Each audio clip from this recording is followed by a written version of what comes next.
ముద్రగడ పద్మనాభం గారిది వారు పరమపదించిన తర్వాత వారి అంతిమ సంస్కారాల కార్యక్రమాలకు వెళ్ళినప్పుడు అక్కడ ఆయనతో పాటు రిజర్వేషన్ ఉద్యమంలో కలిసి పనిచేసిన వాళ్ళందరం కూడా కలవటం జరిగింది. అదే రాష్ట్ర కాపు జేఏసీ. ఈరోజు మన గుంటూరులో కార్యక్రమం కూడా దాని పేరుతోనే చేశాం మేమంతా కూడా. ఆ జేఏసీ తరఫున అన్ని జిల్లాల్లో ఆయనతో పనిచేసే వాళ్ళు ఉన్నారు కదండి. అందరం కలిసి అన్ని జిల్లాల్లో కూడా వారి సంస్కరణ సభలు పెట్టుకుందాం అంటే ఏదో గొప్పల కోసం కాదు, వారు సమాజానికి వారి జీవితం అంతా ధారపోశారు, జాతి కోసం పనిచేశారు, రాజకీయాలను పక్కన పెట్టి. అలాంటి వారికి వాళ్ళకి ఏమి ఇచ్చే అంత స్థాయి మంది కాదు, ఏమి ఇవ్వలేం, మన ఆస్తులను పెట్టద్దు. కనీసం వాళ్ళు చేసిన మంచిని స్మరించుకుంటే అది వాళ్ళు రుణం తీర్చుకునే వాళ్ళం అవుతాం. అందుకని అన్ని జిల్లాల్లో కూడా కార్యక్రమాలు పెట్టాలని అనుకున్నాం. ఈ మధ్య విజయవాడ నగరంలో మాకు శ్రీనివాస్ గారు మిగతా పెద్దలందరూ కలిసి పెట్టారు. రాజమండ్రిలో అక్కడ రాజమండ్రి కాపు సంఘం పెద్దలందరూ కలిసి చాలా భారీ స్థాయి 4-5 వేల మంది, ఇంకా మన గుంటూరున 1500-2000 మందితో, అక్కడ 4000-5000 మందితో పెట్టారు రాజమండ్రిలో. ఇట్లా అన్ని చోట్ల కూడా కార్యక్రమాలు, ఈవెన్ తెలంగాణలో కూడా హైదరాబాద్ లో కూడా ఆయన సంస్మరణ సభలు చేస్తున్నారు. ఈరోజు గుంటూరులో మేము ఉమ్మడి గుంటూరు జిల్లా కేంద్రంగా గుంటూరు నగరంలో ఉన్న పెద్దలు మా సుబ్బారావు గారు, మీరా శ్రీనివాస్ గారు, మిగతా పెద్దలు మాదారాధ గారు అందరూ కూడా ఇన్వాల్వ్ చేసి రాష్ట్ర కాపు చేసి పేరుతో రిజర్వేషన్ ఉద్యమం ఎవరైతే పనిచేశామో మేమందరం కూడా వాళ్ళతో యాడ్ అయ్యి రాజకీయాలకు అతీతంగా, పార్టీలకు అతీతంగా ఒక మంచి కార్యక్రమాన్ని ఆయన సంస్మరించుకుంటూ చేద్దామని అనుకుని ఈ కార్యక్రమాన్ని చేపట్టాం. ఈ కార్యక్రమాన్ని సహకరించిన అందరికి కూడా కృతజ్ఞతలు. ఈరోజు విజ్ఞాన మందిలో జరుగుతున్న ఈ కార్యక్రమం ఆయన ఆత్మ శాంతిస్తుంది. మనందరం కూడా ఆయన కోసం ఇంత దూరం వచ్చి అన్ని నియోజకవర్గాల పెద్దల్ని పిలిచాం. ఉమ్మడి గుంటూరు జిల్లాలో అన్ని నియోజకవర్గాల పెద్దలు, ఎక్కడో పల్నాడు, మారుమూరు ప్రాంతాలు, రేపల్లి, ఎక్కడెక్కడి నుంచి కూడా ఈ రోజున ఈ కార్యక్రమానికి అందరూ వచ్చి వచ్చారు. మీకు అందరికి కూడా ఈ కార్యక్రమం నుంచి ధన్యవాదాలు. ఈ రోజు అనుకోకుండా పద్మనాభం గారిని పెద్ద కర్మ కూడా ఈ రోజే వచ్చింది. అది తర్వాత ఎవరో చెప్పారు.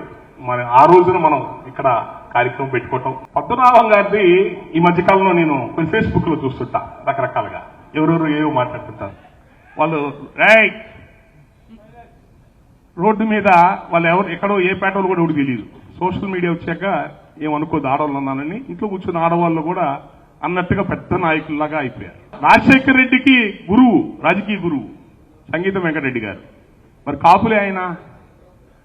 కర్నూలు జిల్లా, అనంతపురం జిల్లాలో రెడ్డి అంటే ఏంటి తెలుసా మీకు? రెడ్డి అంటే మున్సూబు. తెలంగాణలో రెడ్డి అంటే పటేలు, రాయలసీమలో రెడ్డి అంటే మున్సూబు, కర్ణం మున్సూబులు ఉన్నట్టుగా మున్సూబు. మన బలిజోళ్ళకి కొన్ని వేల మందికి రెడ్డి పేరుంది. బలిజోళ్ళకి వేల మందికి. నారాయణ రెడ్డి గారని కర్నూలు జిల్లా అధ్యక్షులు కాపునాడికి నారాయణ రెడ్డి. ఏం చేద్దాం, తీసుకెళ్లి బంగాళాఖాతంలో వేద్దాం నారాయణ రెడ్డి గారిని. కాపులే. ఆయన ఏదో ఆవేశపూరితంగానే రెడ్డి అనేది పెట్టుకున్నారు. రెడ్డి అనేది అన్ని కులాలకు ఉంది. ఆయన 73 సంవత్సరాలు ఆయన జీవితంలో 71 సంవత్సరాలు ఈ జాతి కోసమే పనిచేశాడు ఆయన. 1-2 సంవత్సరాలు రాజకీయంగా ఆయన ఏదో కొన్ని పార్టీలు పిలుస్తేనో ఏదో కొంచెం అడిగో ఏదో కోపంలో వెళ్ళాడు అనుకోండి. ఆయన మూర్ఖుడు. ఎన్ని పార్టీలు మానేశాడు, గొడవపడి మంత్రి పదవి వదులుకున్నాడు. అది అర్థం చేసుకోండి. రాజకీయంగా ఎన్నిసార్లు పంతానికి పోయి మంత్రి పదవులు వదులుకున్న మనిషి అండి. ఆ పంతానికి పోయి ఏదో పేరు మార్చుకున్నాడు. 73 సంవత్సరాలు 71 సంవత్సరాలు మనకు పనిచేసి 1-2 సంవత్సరాలు ఆయన ఏదో పంతాన్ని పొరపాటు చేస్తే ఎత్తబడతా ఎగతాళిగా మాట్లాడతామండి.